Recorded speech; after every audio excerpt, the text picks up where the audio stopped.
அனைத்து விவசாயிகளுக்கும் வணக்கங்க. விவசாயத்தில் பார்த்தீங்கன்னா, ஆண்டுக்கு 3 பருவம் பயிரிடுவாங்க. ஒரு வருடத்திற்கு பார்த்தீங்கன்னா 4 பருவம். அதாவது ஒரு பருவம்னா 3 மாத காலநிலை. அதில் பார்த்தீங்கன்னா 3 பருவம் பயிரிடுவாங்க. அதாவது எங்கள் ஏரியாவில், அதாவது எங்களுது வந்து பார்த்தீங்கன்னா திருவள்ளூர் மாவட்டம். நியரஸ்ட்டு பார்த்தீங்கன்னா ராணிப்பேட்டை பார்டரில் தான் நாங்கள் இருக்கோம். எங்கள் ஏரியாவில் பார்த்தீங்கன்னா 3 பருவம் பயிரிடுவாங்க. நெல் தான் பயிரிடுவாங்க. ஆனால் எங்களுக்கு பார்த்தீங்கன்னா லாபம் பார்த்தீங்கன்னா குறைந்த அளவு தான் வருது. ஏன்னா நிறைய செலவாகுது. இதே போல் நமக்கு தெரிந்தவர், அதாவது திருநெல்வேலி மாவட்டம் அவர்கிட்ட கேட்டேங்க. ஆனால் உங்கள் ஏரியா பக்கம்லாம் எப்படி விவசாயம் பண்ணுறாங்கன்னு. அவர் சொன்னார், 3 பருவம் அவங்க பயிரிடுவாங்களாம். 2 பருவம் பார்த்தீங்கன்னா நெல், அதாவது நெல் அறுவடை பண்ணுவாங்களாம். ஒரு பருவம் பார்த்தீங்கன்னா உளுந்து அறுவடை பண்ணுவாங்களாம். எதுக்காக உளுந்து போடுறாங்கன்னு பார்த்தீங்கன்னா, 2 பருவம் பார்த்தீங்கன்னா நெல்லை போட்டு நல்ல ஒரு விளைச்சலை எடுத்திருப்பாங்க. அந்த 3வது பருவம் பார்த்தீங்கன்னா உளுந்து போட்டு உளுந்தை அறுவடை பண்ணிவிடுவாங்க. அறுவடை பண்ண பிறகு செடியெல்லாம் இருக்குல்ல, அதை அப்படியே நிலத்தில் போட்டு ஏர் ஓட்டி மறுபடியும் நெல்லை சாகுபடி பண்ணுவாங்களாம். ஏன்னா இந்த மாதிரி பண்ணுறாங்கன்னு கேட்டால், உரம், மருந்து, இந்த மாதிரி சத்துக்களுக்கான உரத்தை போடுறதுனால செலவு அதிகமாகுது. நம்ம 2 பருவம் வந்து நெல்லை சாகுபடி பண்ணிவிட்டு ஒரு பருவம் உளுந்து விதைச்சி அறுவடை பண்ணிவிட்டு அந்த செடியை அப்படியே நிலத்துலேயே போட்டு உழுதுனா சத்து அதிகமாக வருது. அதனால் உரத்தோட அளவு செலவு கம்மியாகுது. அதனால் விவசாயத்தில் எங்கள் பக்கம் நிறைய லாபம் வருது அப்படின்னு சொன்னார். ஒரு சிலர் பார்த்திங்கன்னா இன்னொரு முறையை பயன்படுத்துவாங்க. அதாவது 3 வருஷம் பார்த்திங்கன்னா தொடர்ந்து நெல் உளுந்துன்னு பயிரிட்டுக்கிட்டே வருவாங்க.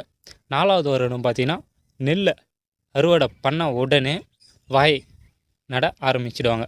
எதுக்காக வாயை நடுறாங்கன்னு பார்த்தீங்கன்னா, இப்போ நம்ம பார்த்திங்கன்னா 3 வருடம் பார்த்திங்கன்னா நெல் நட்டு மருந்து, உரம் அதெல்லாம் போட்டு அதிகமான உரம் எல்லாம் போட்டு நம்ம நிலத்தில் பார்த்திங்கன்னா அதிகமான உரம் இருந்தாலும் சத்து இருந்தாலும் வராது பயிருங்க. அதே மாதிரி குறைந்த அளவு சத்து இருந்தாலும் வராது.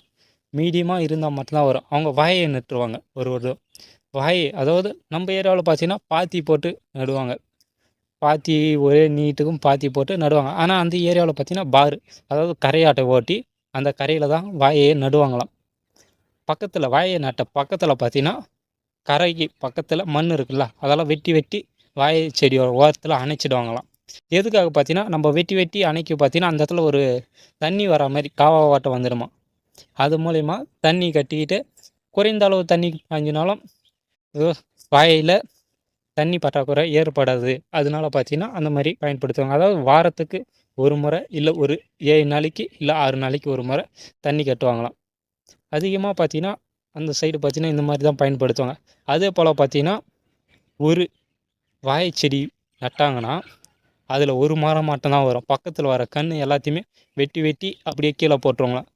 காரணம் பார்த்தீங்கன்னா அதிகமான விளைச்சல் தரணும் வாழை மரத்தில். அதுக்காக பார்த்தீங்கன்னா, ஏன்னா இப்போது வாழை பூ தள்ளுற வரைக்கும் பக்கத்தில் எந்த கன்றுமே விட மாட்டாங்களாம். அதுக்கப்புறம் பார்த்தீங்கன்னா ஒரு 2 இல்லை 3 கன்று விடுவாங்களாம். அதுவும் எதுக்காக பார்த்தீங்கன்னா வாழை இலைக்காக மட்டும்தான் விடுவாங்களாம்.